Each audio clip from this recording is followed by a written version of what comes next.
Before we get started, I must credit Christina for coming up with the topic for this talk. This came about through just chit chat. We gave a talk recently enough, I think, on conflict and crisis management. And in that, I was talking about the amount of thoughts that we have in our head on a daily basis. And we just, from there, had a conversation around how we make decisions, and so birthed this talk. So we have put quite a unique perspective on this. Dermot and myself are psychotherapists and have studied psychology, human psychology and workplace psychology, and we've both come from a corporate world in a past life before changing careers and becoming under the rainbow. So I would have managed staff and been through the corporate kind of managerial decision-making training and never used it, hands up, never used it, because it was so, for me, I felt it was quite convoluted and not getting to the point. So we have made this kind of 5-step program that's probably going to sound very simple, but there's a whole science behind this. So trust us, just bear with us, and do please feel free to ask questions as we go. The chat function should be available for everybody. We'll keep an eye on it. We'll try and answer your questions as we go. And if we don't get to them during the presentation, we'll definitely get to them at the end. We'll try and keep to the time because, well, in one way, what else are you going to be doing? But everyone still has lives to be getting on with and everything else. So if we do run close, like photo finish, we'll leave the questions then beyond that. And of course, as Christina has pointed out, this is recorded and we're happy to share the slides as well afterwards. Yeah, just a short, brief introduction about myself. I used to, every time I say it, I can't believe it. But anyway, I used to be an accountant for over 20 years. So I worked in a corporate environment, and life threw a curveball at me. I sought help, and now I am a qualified therapist. And with Gillian, Fagan, and our good colleague Philip River, we have set up Under the Rainbow, and we're extremely passionate about what we do. And we have a unique selling point that we do have the corporate environment experience, and also we are both psychotherapists. So let's begin.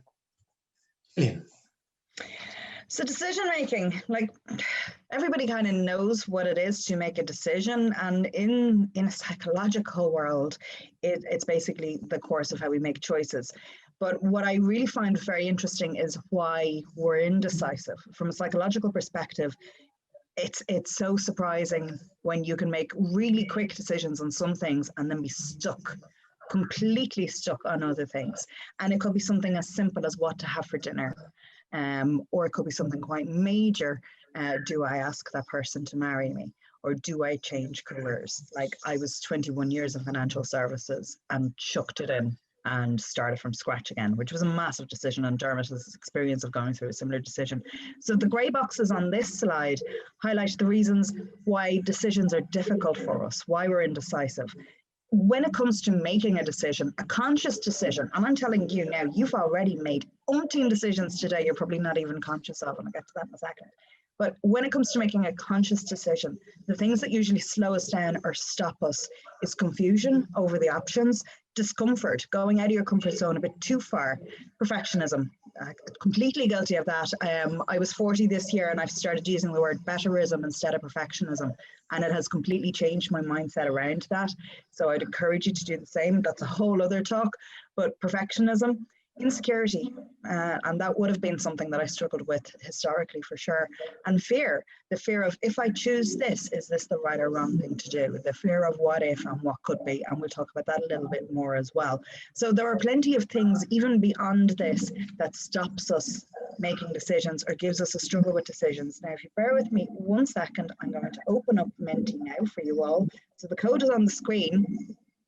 And if you go into Menti, if you've never used it before, if you go into menti.com, and then it gives you the option to put in a code, and I'm going to do it with you, so I can keep the pace and not race too far ahead.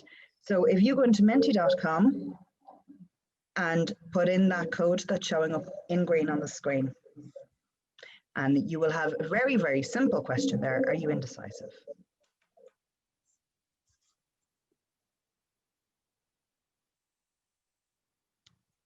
Now I'm going to leave this question open on Menti for the moment while we move on with the slides. So feel free to pop in and give us the answer, and we'll come back to the answers at the end of our talk. When we share the slides, we'll include the slides from the Menti presentation also. So you'll be able to see basically what the attendees have answered. Anything that you answer on Menti is 100% anonymous. So we've no way of knowing who's answered and what your answer is. So Dermot, if you'd like to move on. Thanks, Gillian. So why do we make decisions? There's a lot of triggers in our life that happens. In business, for example, I work with a lot of people who are making a decision, should I leave my job or not? I was in that boat as well, like Gillian as well, all those years ago. Should I take the chance to be self-employment? There's a lot going on. Personal, there's certain people in your life that may trigger certain things off for you, that you may have to make decisions. They may cause things, like in work, for example, things may be triggered that affect you in your personal life. People that you work with may be triggering certain things in your personal life that you may not be aware of. And of course, consumer decisions, we're all there. We have to make decisions about brands, etc. like that. So there's a lot of triggers going on in decision making, that why you need to make decisions that maybe you're not aware of.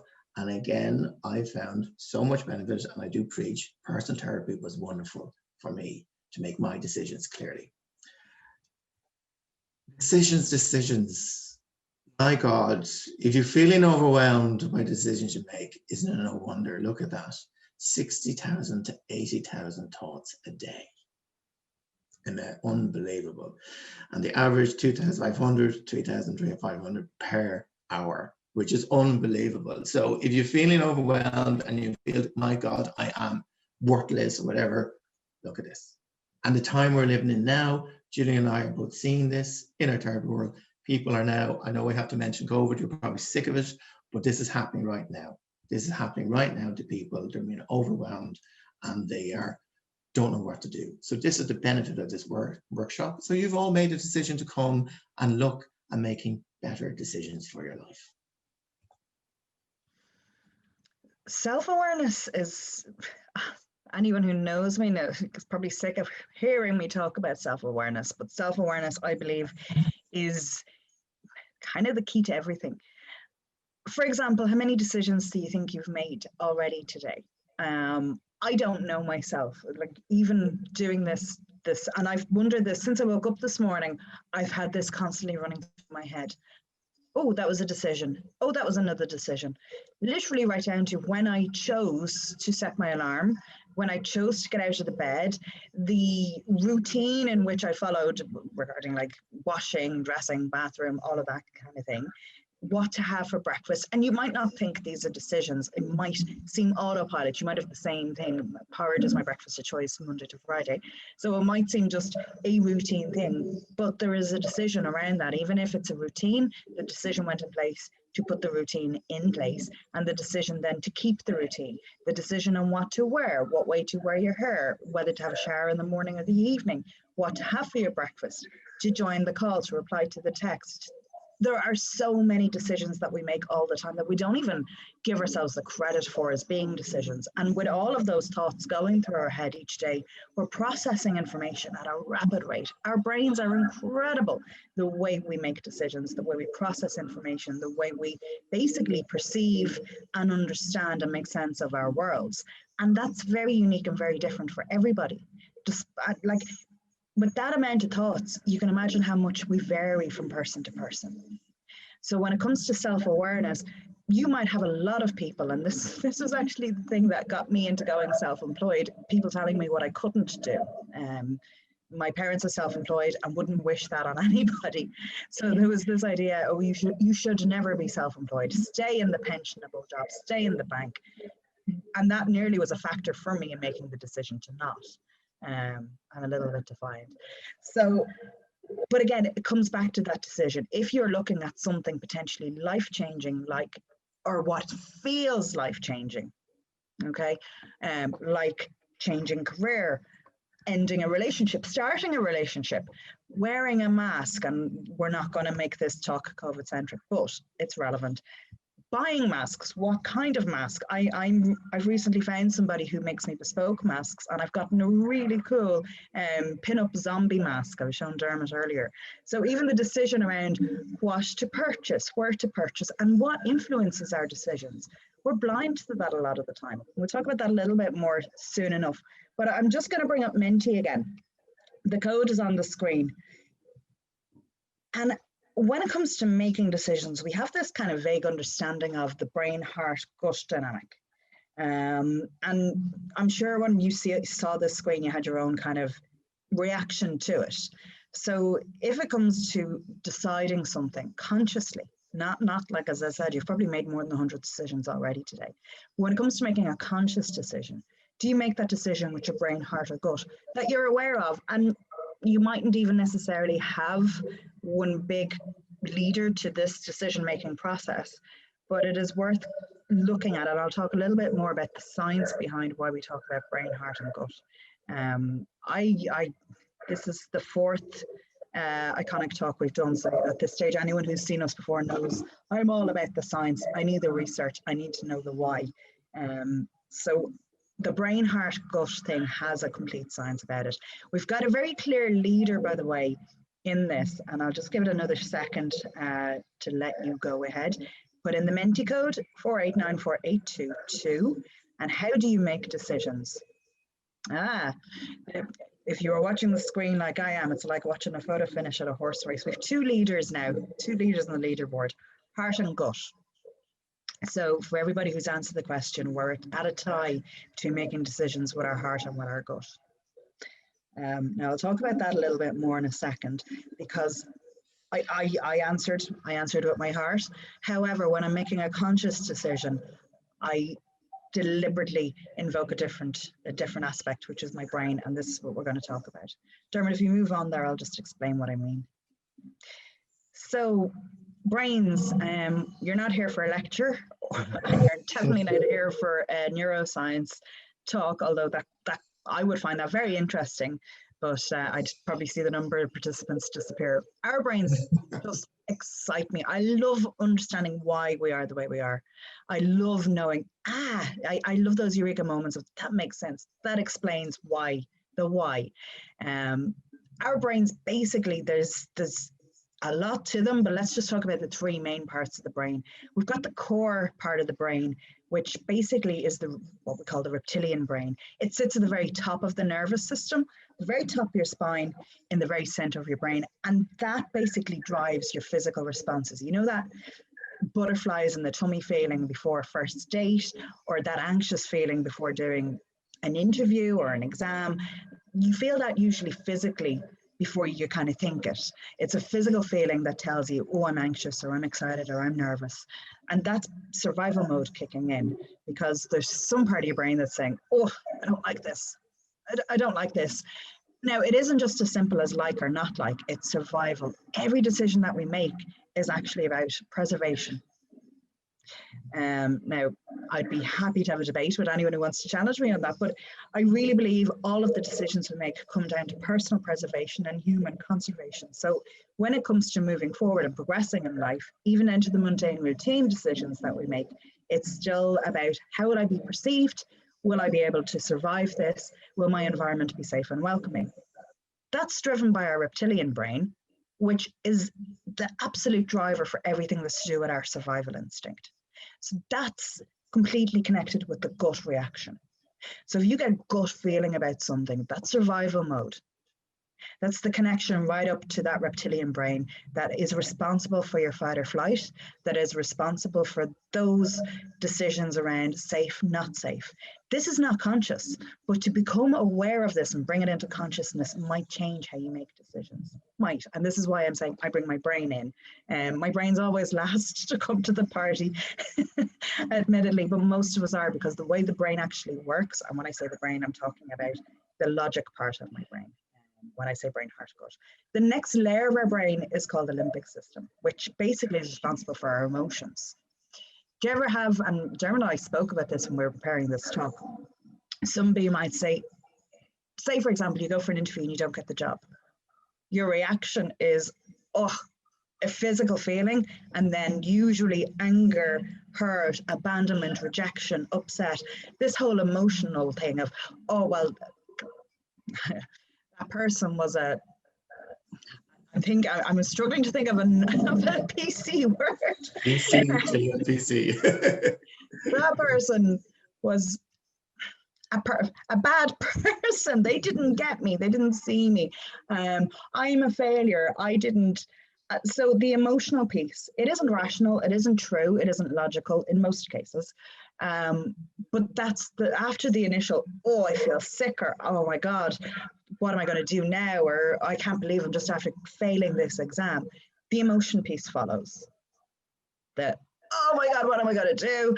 Oh, well, the corrector didn't have a clue, or I'm worthless. And so I'm sure everybody's experienced these kind of emotions. I definitely have. My clients have. So our emotional brain kicks in. So when we're making decisions with emotions, we're making decisions from what we call the heart. These are all in the brain, by the way, but they're connected to the limbic system in the brain. So when we're responding to something in an emotional way, and I refuse to use the word overreact, by the way. So you don't overreact, you react. And then you can step back and look at it using your neocortex, which is the logical and rational part of your brain, which is the part of the brain that's responsible for problem solving and puzzle solving. Now, if you take one slide away from this whole talk, this potentially could change how you make decisions forever after. So when you have a decision, you're going to respond with your gut. You're going to respond with the survival. Is this good for me? Is this not good for me? Will this enhance my survival? If you think of a decision as being preservation or conservation, then you'll have the emotional response. Oh, but what if?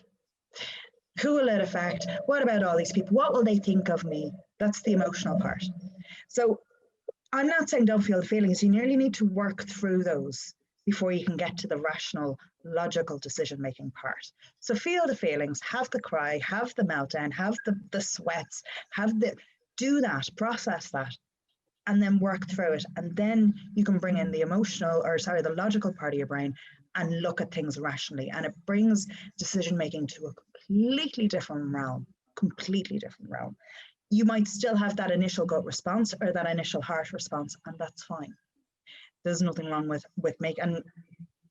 Our audience says we use our brain the least, and even so, I use my brain the least as well. Well, as in that decision making, that neocortex part, unless it's a conscious, deliberate decision.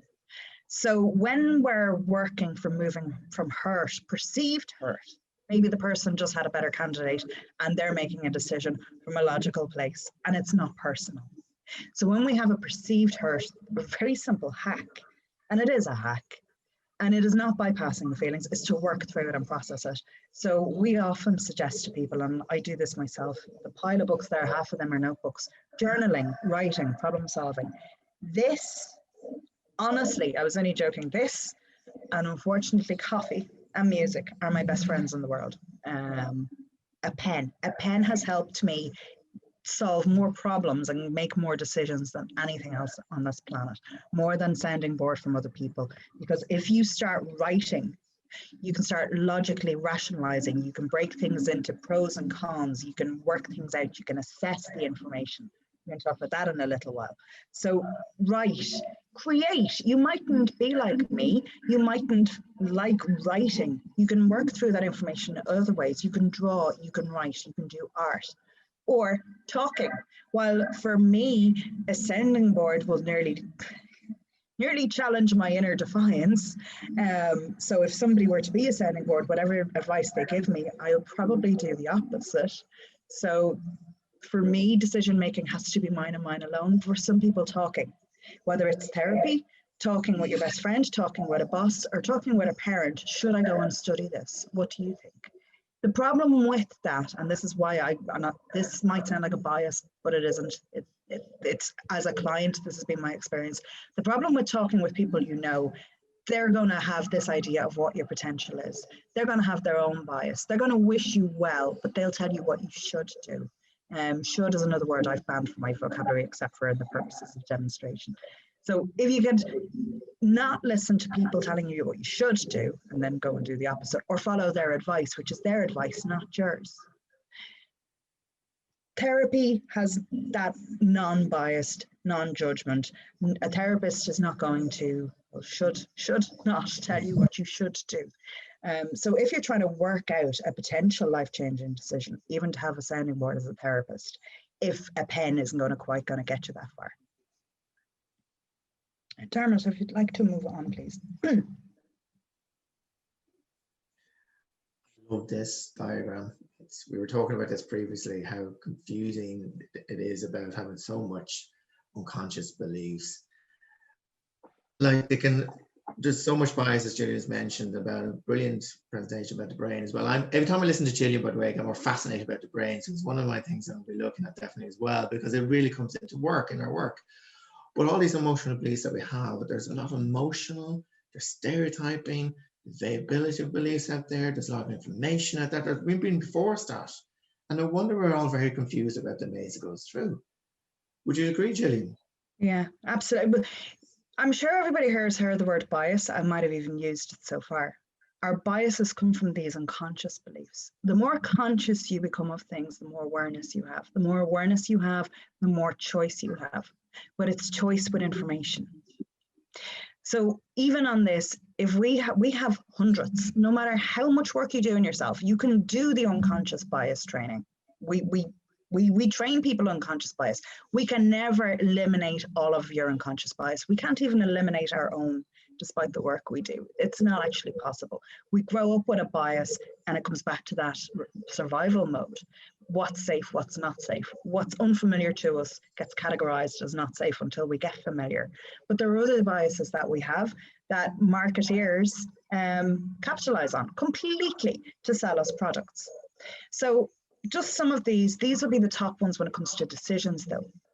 And I would just, even like what Dermot said in the list, and it's really, really worth taking stock of, are you making an emotional decision? Is it an emotional response to something that has happened? Confirmation, by that I mean confirmation bias. We have an automatic affiliation for like me. So if somebody that you like or admire, someone in work, a colleague who you think, oh, they're like me, and they buy a particular car, and I see this quite a lot, do you want that particular car? Like if your next door neighbour is upgrading their house, everyone starts getting an extension in the neighbourhood. But it is that confirmation bias. If you're like me, I need to keep up with you. Sorry, but that's BS. Anyway, bandwagoning. It's the same kind of concept, like this keeping up with the Joneses. It doesn't seem to be affecting, thank God, it doesn't seem to be affecting the kind of under 40-year-olds now as much as it would have. Bandwagoning seems to be an older generation thing, and I really hope that continues. But this whole what will the neighbours think? And if you're making a decision on that basis, you really want to take stock of what your priorities are. If that's a priority to you, that's fine, but to bring it into consciousness. Stereotyping. I'm not going to that concert. All rap music is crap, for example. Okay, now just so you stereotype. You make a decision on a stereotype. Oh, I have to buy the latest iPad because Apple products are cool. That's a stereotype. So be careful of the stereotyping, and then you get it, and it's the exact same as the one you already have. No new features, just is a different shape, and you're like, that was a waste of $1,000. Like stereotyping, be very careful of stereotyping. It's a brilliant marketing tool to get you to buy products. Availability, there's this whole idea of resources and scarcity. I'm sure everybody remembers the toilet roll rush back in March. Decision making to stock up on toilet roll, really and truly what drove that? It was this idea of scarcity and availability. Supply and demand, basic marketing, but it drives our decisions. Information, do you have all of the information? We make decisions when we don't have all of the information. I'm working with many people, actually, it's a real theme at the moment, who want to change their jobs. But when you do the research and look at the market, there aren't that many jobs out there. So get the information.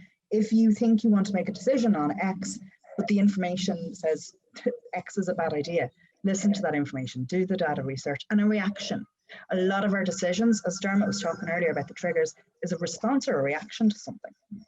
That isn't even ours. We're responding to somebody else's lifestyle. Other people are one of our biggest triggers. So it's about slowing down. And as I said, for me, it's about taking out the pen. And Dermot, I know you're more of a creative art person. I am indeed, and that's. I totally urge people to do that, because that would just lead nicely onto the comfort zone. Dreaded comfort zone, isn't it? Absolutely, the dreaded comfort zone. And that's a way the creativity can take you out of it. But we're all been there. And in Gillian ourselves experienced about in the comfort zone. Before we went into self-employment, we were actually in, oh yeah, good paid jobs, corporate world. It was paying us well financially, but my God, it was actually a bit terrifying and scary to get ourselves out of this comfort zone, that we can actually, I think we were told, I think Gillian will agree, you can never make a living out of being a therapist. You can never make a living in the health profession. We were told this. And even recently, I met a student counselor that's joined us, said the exact same thing. So it's been fed in there. So we were feeding this stuff. So we were comfortable probably in our finance and scared. But when we sort of processed and wrote and write and went to our own personal therapy, it got us out of it. It got us out of it. God's gave us the confidence to take this massive jump, and look where we both are. So if you're in this boat, if you're in this situation, it's all right to be in this comfort zone. It can be scary, it can be frightening, but have a look at it, see what's going on in there for you. We're going to give you some tools, explain it in the later on our presentation here. But just have a look, just acknowledge it, be aware of it, and then let's start processing it. We have a new Menti code there just on the comfort zone. No, it's okay. You can go into the Menti, the code. Actually, if anybody needs the code, I can pop it into the chat there. So Dermot, you can go on with the screens. I'm just going to put the Menti code into the chat for our next Menti question. Go for it. So I'll just talk about grief while you're all doing a Menti. And make sure that's all I wait for. I'll judge. Wait for it to, when you've all entered your code in, you can give me the nod.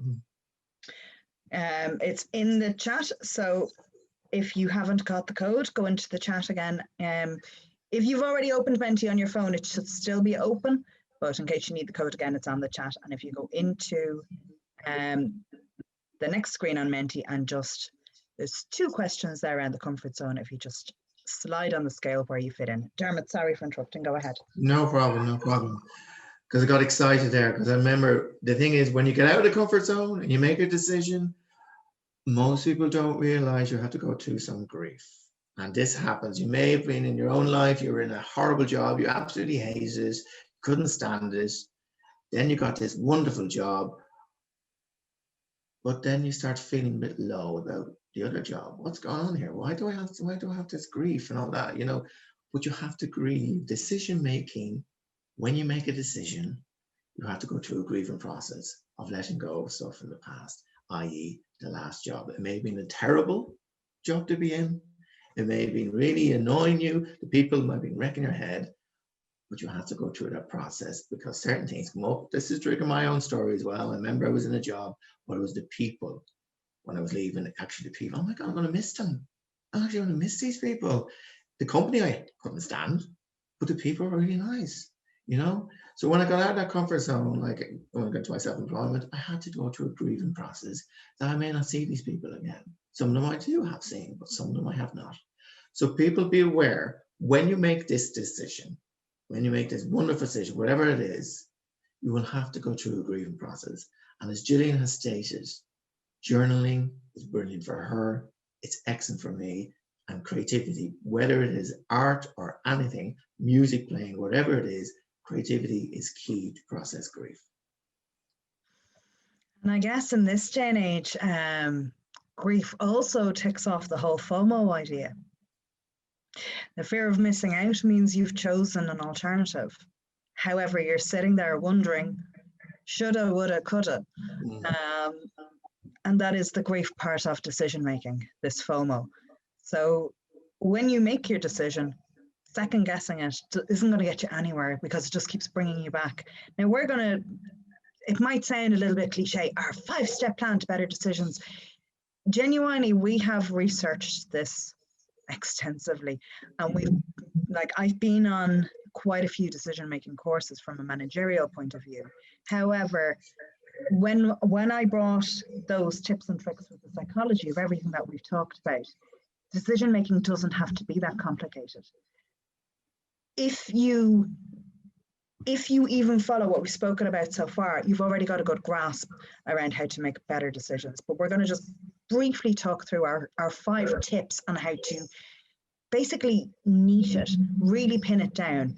And this is a process, and it is a 5-step process, and it might sound quite simple and quite obvious, but it's proven to be one of the better ways to make decisions. We've done, as I said, extensive research on this. So we hope it helps you, and do, as always, come back to us with any questions. If you give this a go and you find yourself stuck, we welcome you to come back to us and ask us questions and work through, okay, what happened there and why did this not work for you? So we do have that invitation to you. So go ahead, Dermot. So step 1, find a decision. We talked about, you may have gone through the emotional part, you've actually grieved, you processed, you've gone into the logical side of the brain. So now to find a decision. Do you want to move job, for example? A lot of people are talking about this now. Gillian has mentioned, I'm working with a lot of people. They are like, I don't really like the job I'm in, but I can't really move on because of the COVID situation. So that's the decision for these people. I'm going to stay. That's your decision. You've made your decision based on the situation we're all in at the moment. You made your decision. You've actually researched out there. You've actually looked at unconscious bias as well that we talked about, your own beliefs. You've made a decision. You've processed the emotional part. You're now into the logical part. For example, you're now staying in your job. So by that, it's what is the question? What is the decision that's made? And look at all of the options. So like Dermot said, moving jobs. What are all of the options?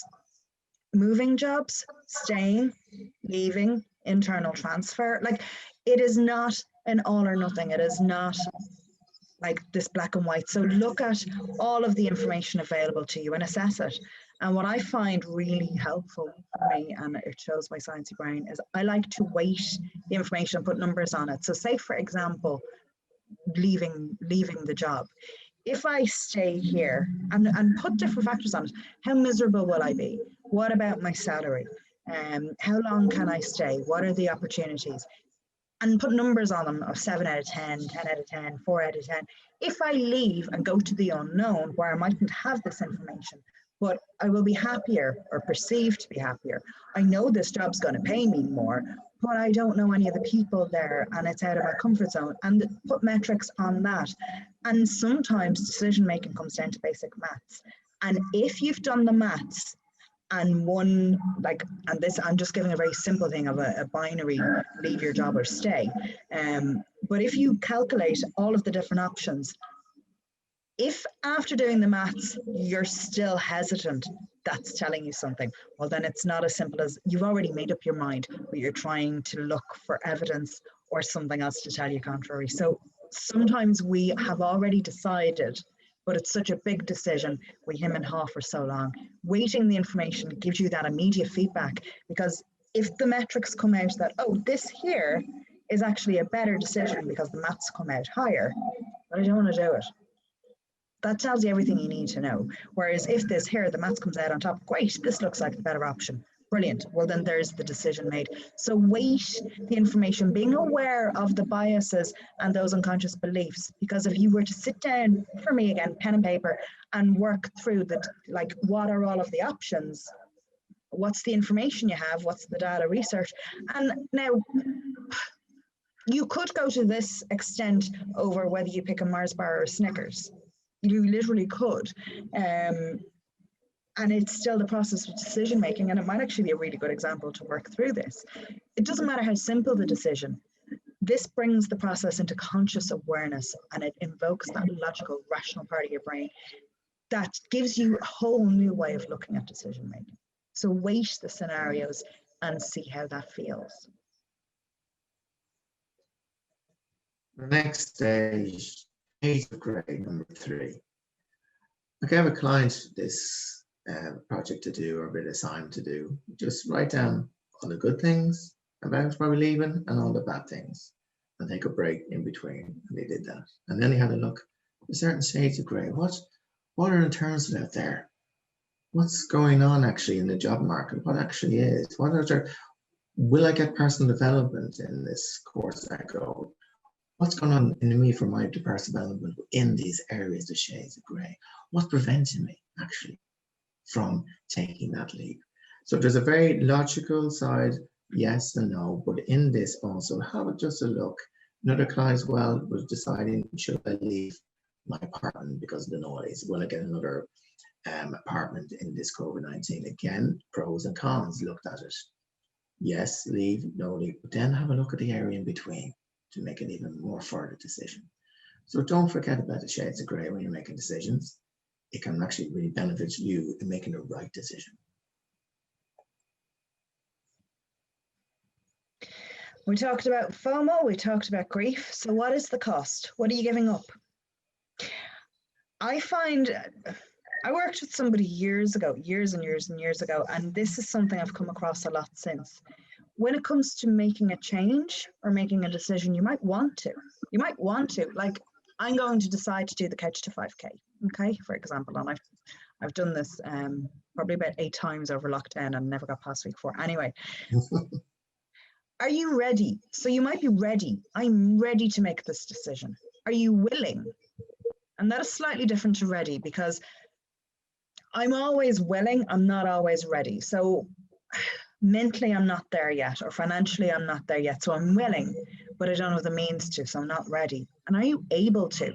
The Couch to 5K, the reason I haven't gotten past week 4, for example, is I'm not able to for X, Y, and Z reasons.